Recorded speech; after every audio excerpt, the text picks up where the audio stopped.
Cool. What about me saying you're okay for a Democrat? You okay with that?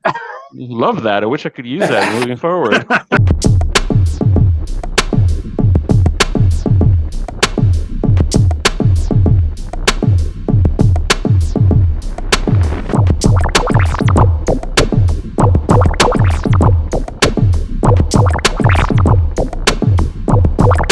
Everyone, this is Anthony Vega. I am the clerk of Lake County, and you are listening to the Lake Forest Podcast.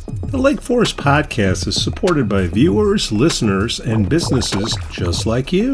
Looking for the best pool supplies? Look no further than Dohany's Pool Supplies. With a history dating back to 1967, this family-owned business offers everything families need to keep their pools clean and sparkling, from chemicals to equipment. Plus, customers enjoy free shipping on all orders. Visit Dohany's Pool Supplies today at doheny.com, DOHENY.com, to learn more. Forest Bluff Real Estate Team serves Illinois, Wisconsin, Lake Forest, and Lake Bluff. John Josephitis, Laura Lee Van Fleet, and of course Michelle Parnell. Get a free market analysis now at forestbluffrealestate.com. For the best cannabis in the world, look no further than Iliad Epic Grow. Owned by Lake Bluff's own Rich Ruzich, they are a cannabis cultivation center focusing on hard-to-find small batch products that will delight both the occasional user and ganjier. When visiting Michigan, ask for it by name. Epic Products, exceptional process. For more information, email info@iliadgrow.com. Havey Communications has been helping first responders arrive safely since 1983. It's owned by Lake Forest's own Mike Havey. Check them out at haveycommunications.com. I'd also like to say we're thankful for our Patreon supporters: Matt A., Elizabeth C., Costa, Lance, Otto, RDM, John C., and Mike Adelman. Shout out to the Lake Forest Breakfast Group, Rod Stop and Captain Mike's in Kenosha, the Greentown Tavern, and the Frolic Lounge in Waukegan. We have Anthony Vega on the show today, clerk of Lake County. Skoo, how do you feel about that? This is an extraordinary show. Wow, this is great. Welcome, Anthony. Vincent Vega. We had a rough week. We had an election this week. We partied Tuesday night, Anthony. Still recovering from that. You know, we blew you a ton of crap over the last couple weeks because of the venue change for our Lake Forest peeps in the 3rd Ward. It got moved. Some of them got moved from Christchurch over to someplace in Vernon Hills. We have Joe Weiss with us. We brought him on the show because Skoo and I, we only know so much. So, you know, when we defer to these political things. I only know so much. So collectively, we know something. So, Clerk Vega, great to see you, Clerk Vega. Thanks for having me on, Joe. We were pissed. People are pissed. And I know it's a combination of two things. One, it's the marketing on your side, Anthony, and it's also the malaise of the voters that don't pay attention to, like, they pull up to Christchurch. So what happened? Joe, take over. Well, I live in the 3rd Ward, west, which is the west end of Lake Forest, and Christchurch is normally our polling place. And I also happen to attend Christchurch as a member. The election fell during the week preceding Easter, and it's my understanding from talking to folks at the church that they realized, I don't know exactly when, I've heard it was last November, but you may have some different information, but they realized, hey, this fall's Easter is the biggest day of the year for Christians. Mm-hmm. And the biggest day for churches. So they were busy setting up, because it's not just when you guys use a polling place building, you're not just there on the Tuesday of election day. You have to set up beforehand, take down afterwards and stuff. And you can explain that way better than me. But they just said, hey, we love doing this for the community, but we're going to have to take a pass on this election. And normally these April elections are relatively low turnout elections, because there's usually nothing on the ballot contested, or there's some obscure park district election or something. Nothing against park districts, they're very important. Hotly contested mayoral election in Lake Forest, as well as the Lake Forest High School referendum. So there was just some concern by a lot of folks about, having to go. The polling places then got relocated to Vernon Hills. My polling place got relocated to the Knollwood Fire Station. So very long drives for people who are used to just driving a few blocks. So, Clerk, if you want to give your perspective of what went down and why the polling places were put where they were, because that was the next question was, okay, Christchurch can't do it, but why are we going so far away? Yeah, absolutely. It really was a combination of a lot of different factors. And I'll set the stage here a little bit. Generally, best practice is for election authorities, which in this case is me and my fellow clerks from across the state. Best practice is to book polling places 6, 10, up 12 months in advance. That's best practice. That way you can, if you have to move sites, you can vet other sites, you run your tests, you can visit the sites, and you can make sure that it works, and you then have really enough leeway to give proper notice. I took office December 1st, 2022. On December 2nd, as on my second day when I was being briefed, because I took office in the middle of the preparation for the April election.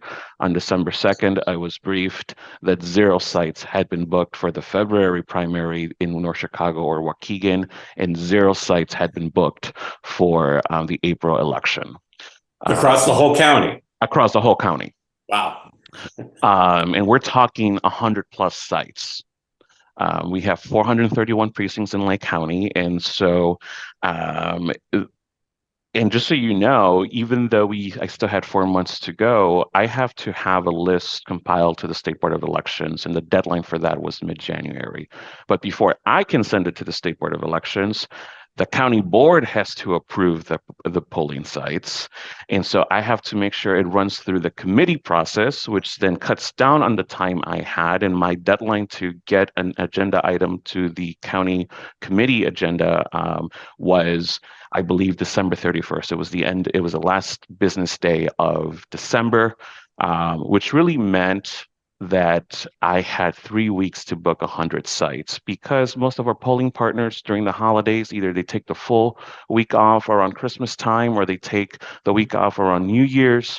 And so I'm a newbie, learning from a fire hose, drinking from a fire hose. And so we really had to work hard. And so the first thing was reaching out to all of our partners, and saying, this is election day. Can you be a site again? And I believe that was when Christchurch said, wait a minute, this is Tuesday before Easter. And like you said, Joe, we're not just there on election day. We have equipment delivered usually either a day or 2 days in advance. We have other equipment that is not taken at the end of election day, that rather is picked up the day after. So we are literally setting up shop, and we are invading other people's homes, if you will. It's really a substantial project. And when it comes to new sites, there's a really long vetting process. We have to do the site visits. We have to make sure that we have internet connection, that they're ADA accessible, that that the space is able to work. But the other complicated factor here too was redistricting. Every 10 years, the boundaries for the units of government, for like Congress, state rep, county board change, but also precinct boundaries changed. And that was the biggest issue in this particular precinct 201 in particular, who has, I think, 1 or 2 subdivisions of Lake Forest residents, were actually cut into a precinct that is mostly non-Lake Forest residents, whereas for the 10 years before, they were almost exclusively Lake Forest. So when we're talking about site placement, we have to look at the entire precinct instead of a ward or a subdivision, which I will be honest, some of these precinct lines, boundaries, don't really make sense to me. I understand that they were done last year, but for this particular one, and I actually have a map Anthony, pulled up. when we talked on the phone yesterday, I said this is going to be like four guys sitting at the bar, right? Okay, so I'm going to talk to you like we're at the bar. All right. Where's Skoo? Do we lose Skoo here? No, he's checking the wires. Okay. All right. Here's how it went down, Anthony. I'm not saying this happened or it didn't happen. I just want to address it and then move on and figure out how we can fix this, going forward. Sure. Now, Joe, please, if I got the facts wrong, okay, please correct me. There wasn't a lot of notice when this Christchurch thing went down, right? It happened pretty quick. How much notice did you get, Joe? Oh gosh, I can't remember. No, it wasn't a lot of time. Let me tell you how it went down. And Anthony, for the record, I'm a relatively new resident to Lake Forest. We just moved here last August from Cook County, so I'm quite familiar with how the Cook County clerk has done things because I lived in Cook County my whole life until last August. But we got that card saying, and I'm used to getting that hey, there's an election coming up, and in the process of that card going from my mailbox to the trash can, out of the corner of my eye, I just happened to notice, polling place change. And I almost missed it. Like, hey, and I'm a person that's worked in elections over 30 years. I worked with every county clerk in the state at one time in my former job. So I appreciate all the stuff that county clerks have to do. It's really a thankless job in many ways. But so if I almost missed it, I can only imagine folks that have never worked in elections, that are just, regular everyday voters. Oh my gosh, they might, drive to Christchurch and the doors are locked, and what do they do, and all that. So Joe, you volunteered your time going to Christchurch. The caucus, and I understand also the high school referendum group, the group in favor of the referendum, because there's a lot of families with kids in those neighborhoods. They volunteered, and actually, to their credit, the church, people reached out to the church. The church put their own signs in the windows. During the day, when there was staff inside the church, they were all told, here's what happens. The only wild card was, most people don't know their precinct number. And it's not like everybody going to Christchurch would then go to one site. So people might show up and they don't know what their precinct number is. But like I said, Christchurch did put a flyer with, I think they had a little map and stuff. They put it in all the windows of all their doors. They told the staff what to do. I think it had the website. I stood there the final hour from 6 to 7, because that was my biggest worry. If somebody came there midday, they'd probably have time to get to the polling place by 7 o'clock when the polls close. My concern was that last minute person, not being essentially disenfranchised because they didn't know where to go. So in the hour that I stood there, literally one woman drove up.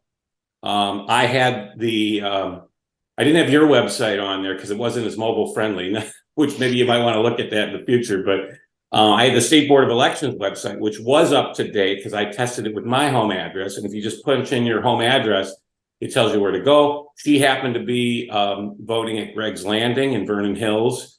And it was about 6:30. So she had plenty of time. So I'm assuming she made it there and stuff. So we were all good. And talking with some of the people off the record at the church, it's my understanding they said about 10 people came in the building that day and were redirected by church staff. So I think at the end of the day, now, if this had been like a presidential election where the turnout was really high, that would have been crazy. But then again, Easter is not in November. It's usually in March or April. So Anthony, the way everybody took it, all right, we have a contested election.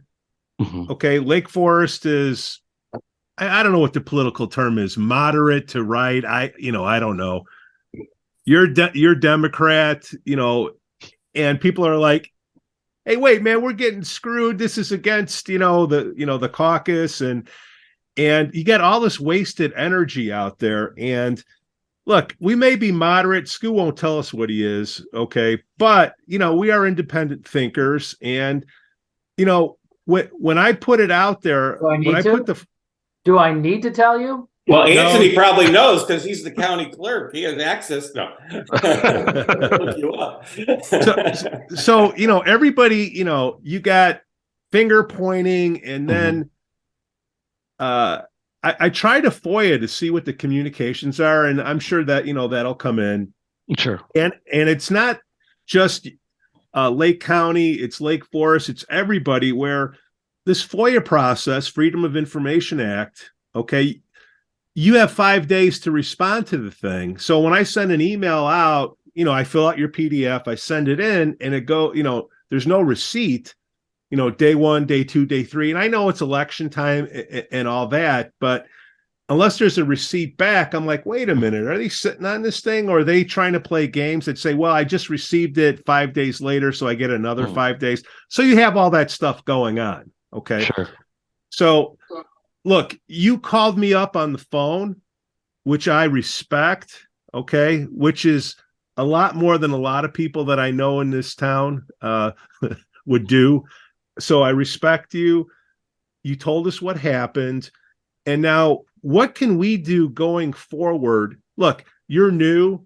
We have a caucus here that a lot of people are going to leave that have experience. A lot of new people are going to come in, and things are going to get dropped. And we have our own problems to fix.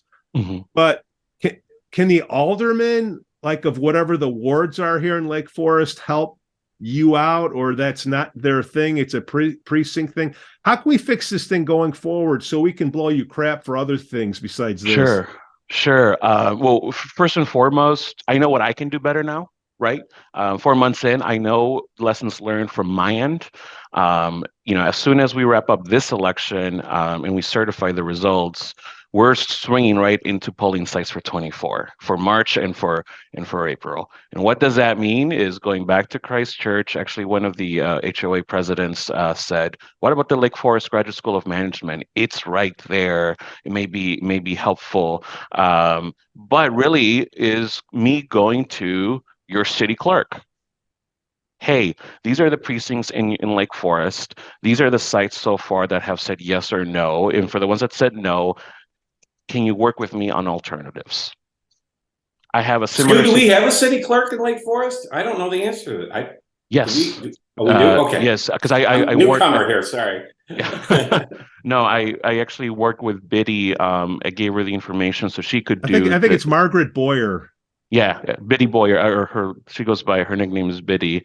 Working with her because I have a similar situation in Highland Park where multiple sites have said no already for next year, and someone have to sit down with the city manager, and the mayor down there to try and get alternate sites that are viable.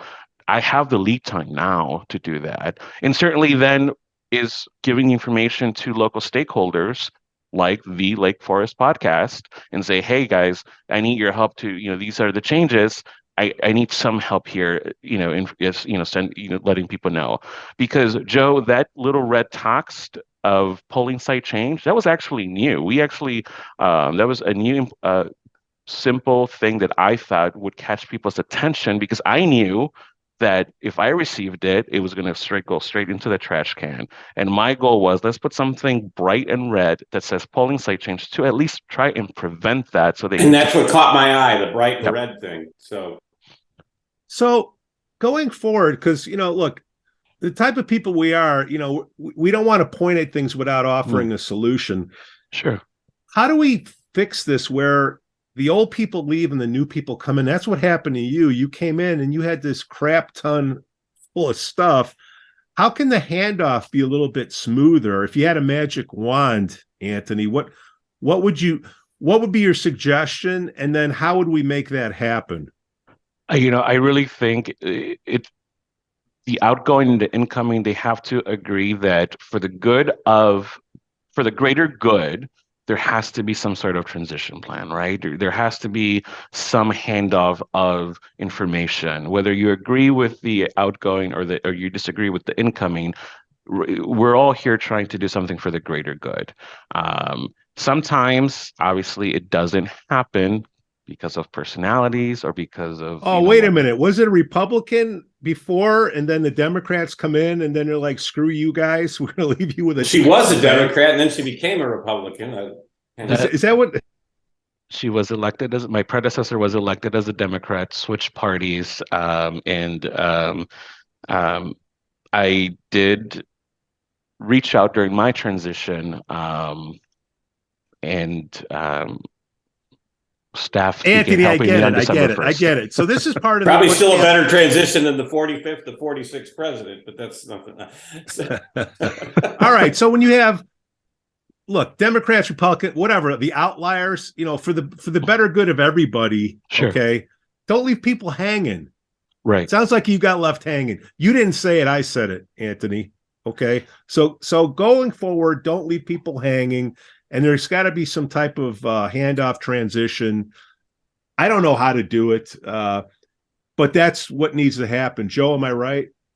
Yeah, no, I look, we've seen, I just mentioned one example on the national level, but I can remember when Governor Quinn lost, he refused to even attend Governor Rauner's inauguration, and being part of the Rauner administration at the end, they made it very clear that they wanted a smooth, even though it was a very bitter election with him and Pritzker, they wanted a very smooth transition with the cabinet and all the department heads and stuff. And I know how it goes on a local level too. And what's weird is, governors and presidents get sworn in January after the election. Mm-hmm. County officials get sworn in December 1st, so less than a month. Mm-hmm. On the transition, and sometimes there's still, if it's really close, which I don't think your race was, but if it's really close, they might still be counting votes. Yeah. I mean, so it's tough, and egos sometimes get in the way, and in politics we call it a hostile takeover when somebody beats somebody out in the election, but it shouldn't be. I mean, if you ran for office in the first place and held that office, you should, accept the election results and ensure a smooth transition, as you probably had wished you had when you came in. So I'm not talking about you, Anthony. I'm just saying, and lesson learned, you now are learning this, and I think it was good of you to come on this show. A lot, as Pete said, a lot of people won't come on if they feel they're going to get critical. But I think you've owned it. You've addressed it. I think you heard the concerns. It sounds like you've got some ideas. I mean, Eloa Farm was one that we had talked about that is literally in the precinct where I live. And apparently it had been a polling place in the past. So I don't know if there was an ADA issue, because you did mention the ADA, that some of these older some polling places are no longer able to be used by ADA. We also talked a little bit on the other podcasts about schools. The whole issue now with schools and safety. Back when I was growing up, my school was always a polling place, and the teachers would take us down to look at it as kind of a civics lesson on things. But now I had a coworker in DuPage County. They kept their kids home from school on Tuesday because their school was being used as a polling place, and they felt that was not safe. And then, that awful incident occurred at Highland Park. That resulted in your 3 or 4 polling places being closed for an hour and a half, and then you had to keep them open until 8:30. Well, West Campus, So Joe's a newcomer. Now we got Skoo, who's been here, I don't know, about 60 million years. Skoo, what's your take on all this? I mean, I just thought it was strange that we're having an election in Lake Forest, and the largest ward, half of that ward is going out to 2 different towns to vote, and the dissemination of information, it seemed, was a couple weeks before the election. I thought was, very strange. But, Anthony, I don't know, with the schools, I mean, Lake Forest West Campus is not a student. It's an administration building, and they got a very large gymnasium that could handle everyone. I don't know if you guys approach, or if the high school has said, the district said no, but that seems to me to be kind of an optimal place to, right in that gym there, you can get the entire ward coming in and out. But I don't know what that conversation is with the school district. And Skoo and Pete and Joe, I mean, you're right. With schools, our world is so different from 20 years ago. We had 22 schools being used as polling sites. Some chose to have regular school day. Some chose to go e-learning, and there's no perfect solution to that. Skoo actually wrote down Lake Forest West. They have a gym on a post-it note. I have a map in my office of all the precincts, and I have a bunch of post-its for changes. But ideally, yes, either schools that are no longer being used as schools are ideal. Administrative buildings that have a big space are also ideal, because schools are usually have the most up-to-date ADA, they're ADA compliant. But certainly, look, I also want to say that I know I can only control what I can control, and I know where to improve upon and where to include more, new stakeholders. So I do just want to say thank you for having me on too, to be able to move forward so we address this for the big election in 2024. Yeah. Well, you came on. Now, I think, what's her name? Biddy? She plays a role in this, I believe. The city clerk, well, you know what? She is a city clerk, and I will say that she was very proactive, and we worked together. And I know that you're such a good politician. Yeah, she is going to be, I think, a really good partner moving forward. So I'll be including her in some of these conversations as well. All right. That way we can increase the communication too, at the local level. Skoo, we got to learn to talk like that. We're not good at that, Anthony. Anthony is a uniter, not a divider. That's right. Anthony, let's do a little bit of this in reverse. President Bush. You came from the sheriff's office? I did. I was to go back to that was a really close race, by the way, in 2018. Eidelberg won by 137 votes. He found out he won the week of Thanksgiving. He had a transition of less than 2 weeks, and then it went into a discovery recount. So that talk about experience contested. Both. Yeah. Hey, did people get nasty in elections there, Anthony? Yeah, absolutely. It's okay. Yeah. But that being said, in those 2 weeks, Sheriff Curran and his administration were phenomenal. There was a handover, there was multiple meetings, and they provided information about the status of the office, so that Sheriff-elect Eidelberg had information to go on day one, and I think that also speaks very highly to the administration that then Sheriff Curran had. Got a question for you. This just in from our cohort that's not with us today, Rick Lesser. He wants to know, how did you get that role in Pulp Fiction? The role in Pulp Fiction, it's who you know. I was dropped in it. It's who you know. I'm not going to say who I know, but I know somebody. Anthony Vega, clerk of Lake County. For a Democrat, you're okay, man. He's okay. Just don't even. Like I said, I've worked. Like I said in my old job, in one of my previous jobs, I worked with every county clerk. Willard Helander was the clerk for Lake County back when I dealt it. But I also worked with David Orr. In fact, I think he went to Loyola it was a graduate school. I was looking at your bio earlier. Yeah. So I went to Loyola for undergrad, and at the time, David Orr was the alderman for that ward there where Loyola is in Rogers Park. I think it was 49th Ward. Mm-hmm. He actually taught some classes that I was in. And then when he became county clerk and I was in my job, we worked great. So I yes, these are partisan elections, but I think what I'm getting the mechanics of running. What? The outliers on either side, they can both hop in the lake. But I think if you're doing your job, there isn't really, for a position like this, there's not a lot of ideology.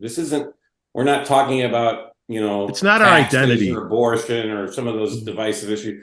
You're there to what? Count the county clerk counts the votes for the elections. You also do like the marriage licenses and death certificates and all that stuff. Because Willard's name is on my wedding was in Lake County. Because I married a Lake County girl, so Willard's name is on our marriage license. So your name's probably on a lot of marriage licenses now. So, but there's a lot of stuff you guys do that is really just nuts and bolts, basic services for the people of the county.